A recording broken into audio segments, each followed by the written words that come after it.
We have the most enormous big gay rainbow across my electorate. I'm a lot of things, but with due respect, Helen, I'm not your boyfriend, that's for sure. What New Zealanders care about is the size of the sausage, not how it's delivered. Yes, indeed, all of that and more. Now, RMA reform, removing the handbrake. Some building groups love it, some environmental groups do not. Let's stop effing about, says a Christchurch developer who loves the idea.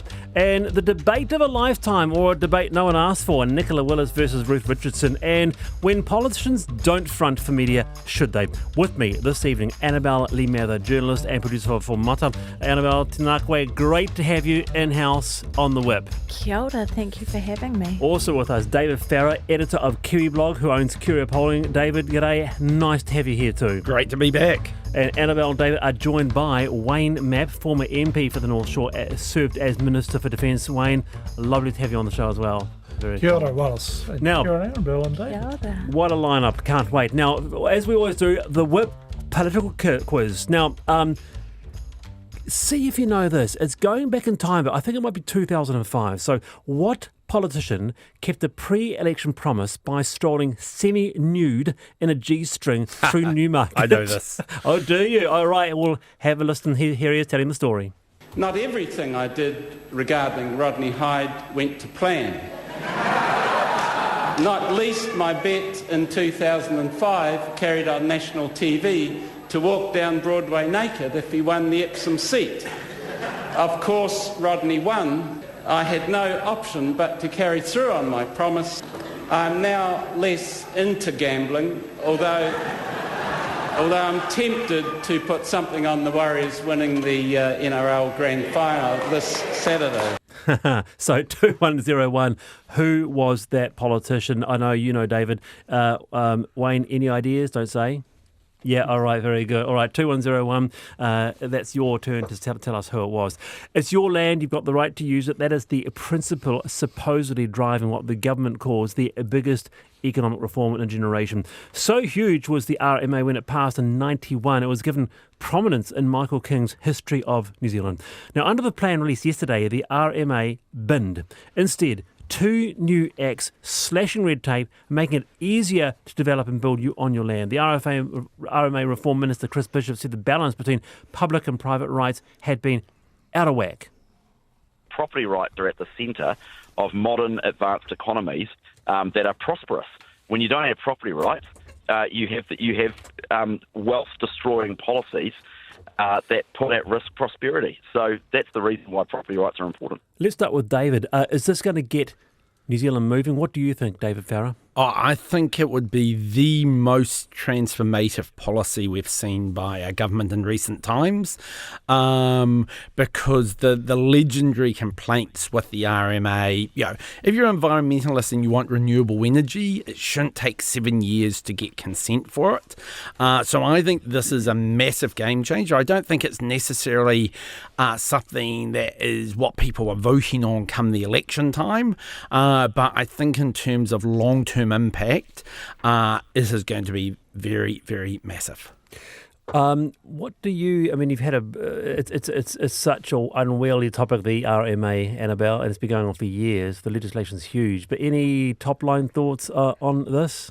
My top line thought, this is an issue that I speak about a lot, but in terms of that quote you used, it's your land, you have the right to use it, and Chris Bishop's comments about private ownership and those rights being upheld being the cornerstone of a prosperous society, I would be a lot more convinced by that argument if the government would do something about the injustice that is the perpetual lease system in New Zealand, where tens of thousands of Māori have been locked out of hundreds of thousands of acres of their land by the perpetual lease system, where they're not able to develop their whenua, and these RMA changes will do absolutely nothing for those people, but will have all sorts of impact on iwi, both settled and unsettled. I'll bring you in soon, Wayne. Do you want to respond to that, David? I don't think perpetual leases should remain. I thought, and you'll of course correct me here, because I remember when I worked in Parliament 20 years ago, some sort of announcement I thought where they were having some sort of time transitioning out of some or all of them. So I was actually surprised to hear they're still going. Okay. They remain very much in place. There has been some tinkering over the years, such as more regular reviews of the peppercorn rentals, but they're still not set at market value. And the time of the leases remains in place. Okay. Wayne Mapp, as I said earlier, I mean, it was quite interesting. I mean, I can recall it so clearly reading this History of New Zealand, and prominence was placed. I can recall when it was passed, and it was a big deal. The idea being that we needed some sort of massive framework to actually, you know, at the end of the day, protect the environment. That was one of the key reasons. What's your take on these changes? The RMA's got bogged down in bureaucracy. So it's not surprising that there's been a real push for change. And I see, in fact, Labour was endorsing the need for change. They themselves had their own bill when they were in government, and they're sort of giving at least a pass to Select Committee for this one as well. You think of this. There's a change from 100 different plans to 17. Now, I'm in Auckland at the moment. Auckland has 35% of the population. How many plans? 1. No. So 99 for the other 65%. It's just ridiculous. We need to simplify and sort of get development. That doesn't mean to say you're ignoring the environment. It's just getting a better balance. Getting a better balance, Annabelle? I mean, what do you at least sort of buy that? I think there's major concerns in terms of how this proposed legislation is going to impact the rights of Māori, particularly when it comes to the management of resources such as water.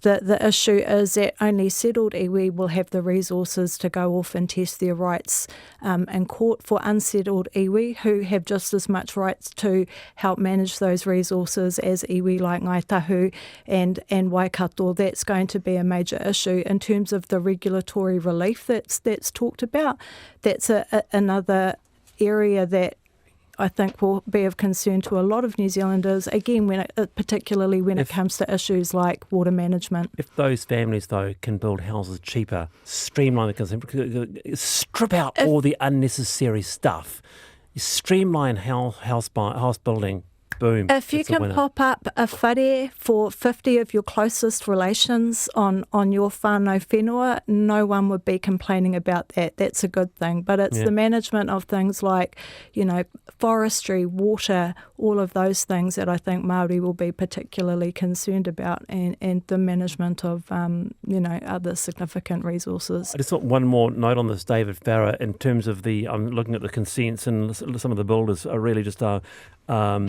really happy. For example, Horncastle, Matthew Horncastle says as much as half the cost of a new home now is due to government interference, his words. Houses under construction in Christchurch, law changes will make consenting easier and potentially lead to lower prices. My concern, and Wayne, you'll know this on the shore as well, and where I live near Blockhouse Bay, is the quality of our construction. It's lacking now. I mean, what are our houses going to look like? That's building consent should be about quality. Resource consent is about impact on others. And the nice thing, and I think why developers are quite pleased, is, as Wayne said, the bureaucrats at council level have made this very, very difficult. And the nice thing here is around 40% of things that you currently need a consent for, you won't even need to get consent for. And that's probably the only guarantee you can have. Because even with all these changes, I suspect over time the bureaucracy will slowly start to strangle some of it again. Okay, 19 to 8, you on the whip. Annabelle Lee-Mather, David Farrar, joined by Wayne Mapp. Weak and decaying. That's how US President Donald Trump described Europe. As he appeared to be dropping hints, you can just see him, can't you? Weak and decaying. As he would walk away from the Ukraine and Russia peace process, where does this put Europe? Arguably between a rock and a hard place. Your former Defence Minister, Wayne, you have been watching these movements very, very closely. What is happening? I mean, how does Europe as a collective respond to this? Well, they'll be worried about that Trump is really just a straw in the wind about US attitudes generally. That is the United States in a bigger macro way kind of disconnecting itself from Europe. Well, that's probably true. It's 80 years since the end of World War II. 3 full generations. So it's natural there will be a change. So at the end of the day, Europe is 500. The NATO part of Europe is 500 million people. Russia, 140. And the gap in GDP is immense. Russia is fundamentally no threat to a unified Europe. Russia is no threat to a unified Europe. Interesting. What do you reckon, Annabelle? Look, I am no geopolitical expert, unlike Mr. Matt, but I do love visiting a food hall, so I do consider myself quite cosmopolitan. I'm not an expert on this issue. I did read with interest that Donald Trump is pushing for fresh elections in Ukraine. Donald Trump famously devoted to upholding democracy, elections, and particularly the outcomes of elections. But considering the US is pouring $200 billion in that area to support the war in Ukraine, I can understand why there would be he might want to consciously uncouple. Right. To use that famous quote rather. David Farrar, what do you make of Wayne Mapp's opinion there that a unified Europe is no deal there? I'm not quite as optimistic as Wayne. How so? For 2 reasons. One is I think sadly NATO is effectively dead. Its strength was you attack one of us and the US with the full force and fury will come in. That's not the case. If the US comes in will depend on what Trump's had for breakfast. Does he like your leader? Has he praised him enough? Does he think you've paid enough dues to NATO? So the reliance on the US has to end, and how Trump's done it is very bad. I don't think it's a bad thing that Europe is going to spend more on its own defence. They, as Wayne says, can outspend that, but not all of Europe is in NATO. And when I went to a Black Sea Security Forum in Ukraine last year... Just about all of it, Wayne says. Yeah, well, I don't think Moldova is, Georgia isn't, and what Putin does is he says the rebels are having their rights thing, he sends people, and he doesn't... His mistake with Ukraine was being bold and saying, I'll take over the whole country. If he manages to get the Ukrainian armed forces reduced, they're actually the biggest army standing in his way of then chunking out some of Moldova, some of Georgia, etc.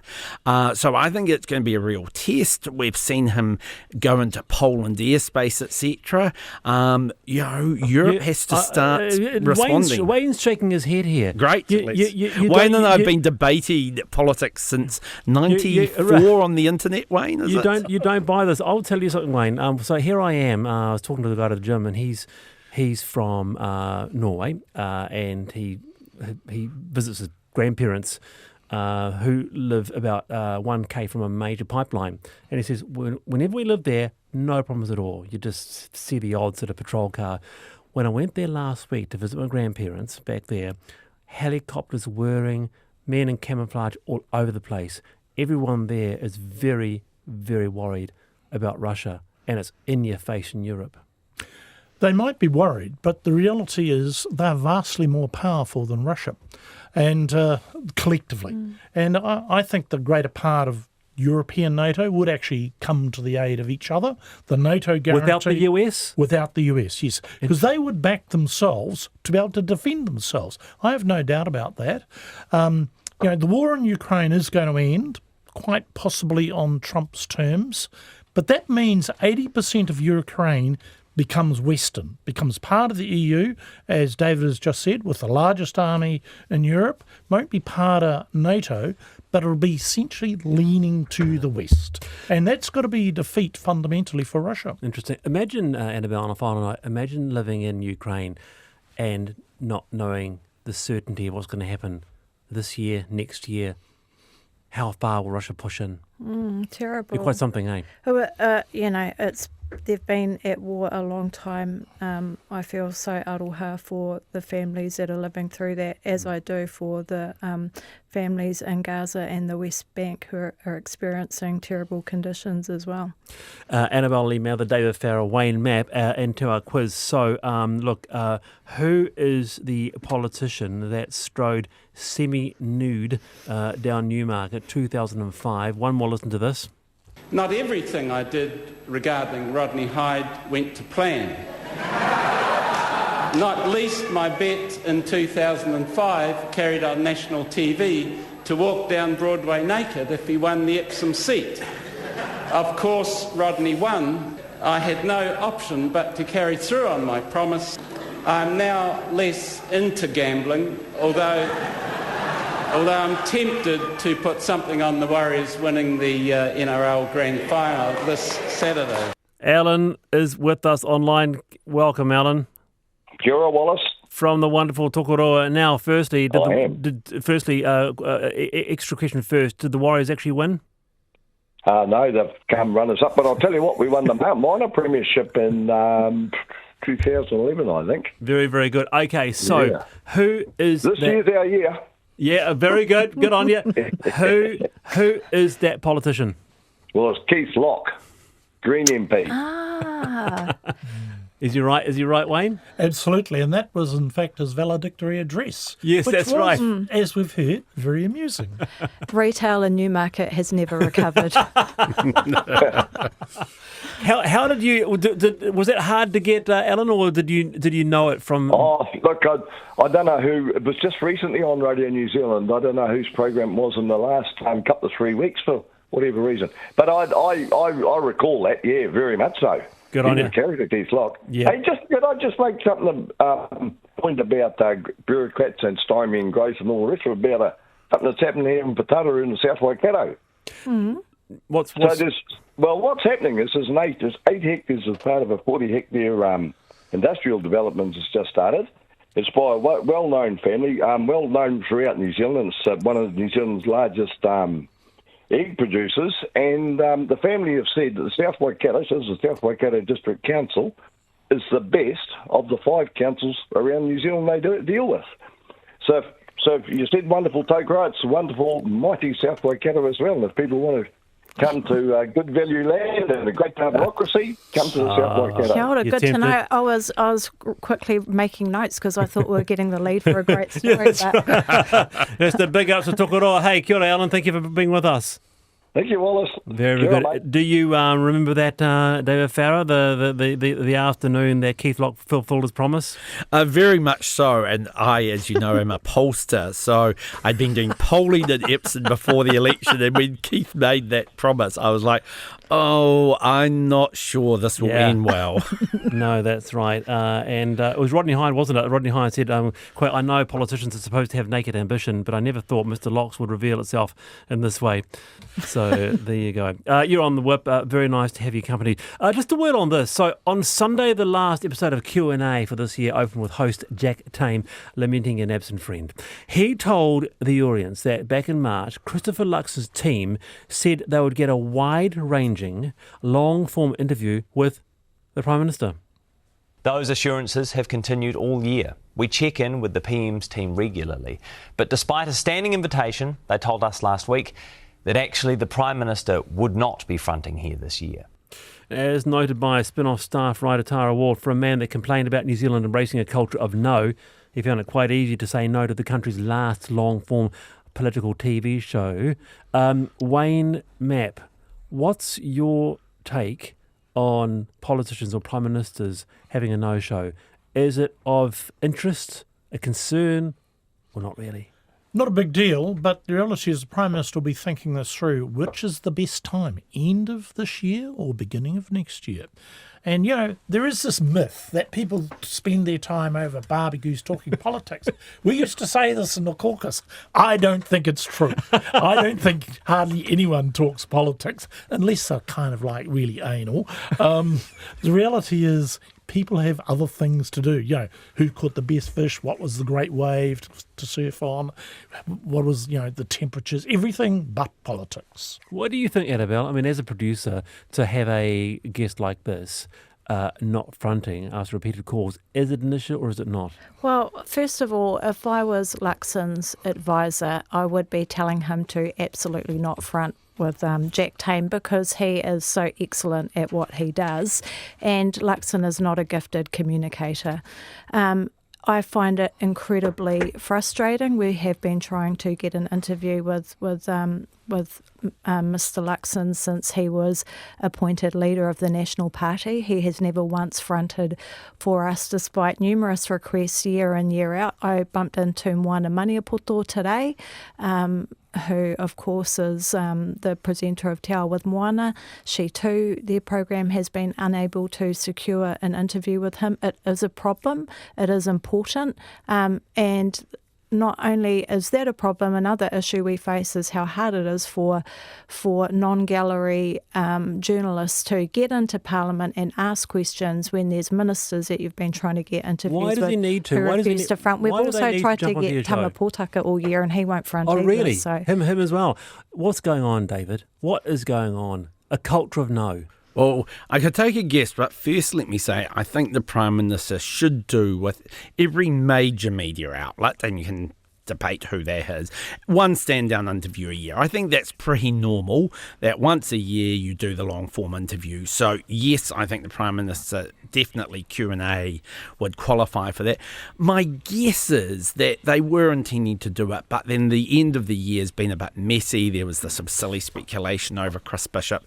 So they maybe just thought, well, if we do one at the moment, it's just going to be about the leadership rather than what the government wants to talk about. And so hopefully they'll do one next year, maybe after I assume there'll be a cabinet reshuffle. He's on News Talk ZB every week, isn't it? Yeah, there is a difference between your weekly, quite well-defined spots where there's an agreed, this is what we're going to talk about, etc. But yeah, look, I think whoever's Prime Minister should do things like Q&A at least once a year. He's not the Prime Minister of ZB or RNZ or TVNZ. Yeah. He is the Prime Minister of all New Zealanders, and the issues that we want to ask him about that are important to our Māori audiences and New Zealanders who are interested in treaty matters and all of those sort of things deserve to be answered in terms of, I think, when you start evaluating whose show is more worthy than any others, do we do it based on who's finalists for Best Current Affairs Show? Because Te Ao with Moana and Mata was there, in the last awards. Do we do it based on ratings? Well, then some of those other shows would fall off too. Is it prime time or not? And I don't think any of those metrics should apply. He should make an effort to speak to all New Zealanders across all the platforms. His preferred Prime Minister ratings went up. Why does he need to go on your show? He's doing okay. It's not about it's not about how good he's polling. It's about our audiences having questions they want him to answer, that they want to hear his position on, his policies on, his reaction to. So I don't think it's about, you don't just go on to programs to do polling. If you're a Prime Minister for all New Zealanders, then you have to make an effort to get around to all of those programs so that you can reach all types of New Zealanders. He's the Prime Minister, Wayne. Why is he not fronting on the key political show on mainstream TV? Well, as I say, and others, as Annabelle says. Well, as I say, I think the decision was really end of this year or beginning of next year. He will be on Q&A, I'm certain, next year. It's better for him to appear at the beginning of the year, set the agenda. This time of the year, you can't set the agenda. You just have to deal with all the stuff that's happened in the past. The election is next year, not this year. He's got to set the template next year. On the point before, I think actually the Prime Minister should go on, I'll say Māori television, I know it's rebranded since then, absolutely, but also worth pointing out, Jacinda stopped doing some media spots like with Mike Hosking because she thought it's not. So it's not that what we're seeing here is unknown, that other Prime Ministers have started to pick and choose a bit. She just stopped doing the regular spots with ZB, and the reason she gave is so that she could do other media as well, like ethnic media. And I think that's the problem, is that when you refuse to do any and you refuse to do long-form interviews, that's an issue. I'm going to keep going with this a little bit. Do you feel that access, Annabelle, is a bit restrictive in this government? Much harder. Yeah. With, it's always harder under a national government, particularly for Māori current affairs shows. But this one, this government has been really hard to get ministers to front. We were very lucky to get an interview with Minister Willis about 6 weeks ago. She was wonderful. We had a great conversation with her. It was insightful, and she was very gracious and generous with her time, and we appreciated it, and our audience enjoyed listening to it. We've also had Erica Stamford. She too, it went off on our YouTube account. Lots of people tuned into it.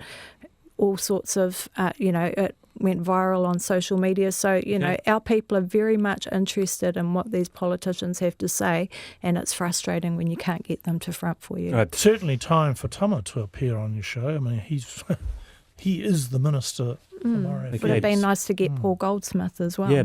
Okay, well, just finally, what would you watch then? Would you watch this? Would you, Wayne Mapp, watch a debate between Finance Minister Nicola Willis and her predecessor Ruth Richardson? What do you think about that? Only for the entertainment value. I mean, I don't think it's actually appropriate that she debates Ruth Richardson, to be honest. I think it's set up for conflict. The whole purpose of this being promoted is about conflict. It's not really about, really getting to the issues.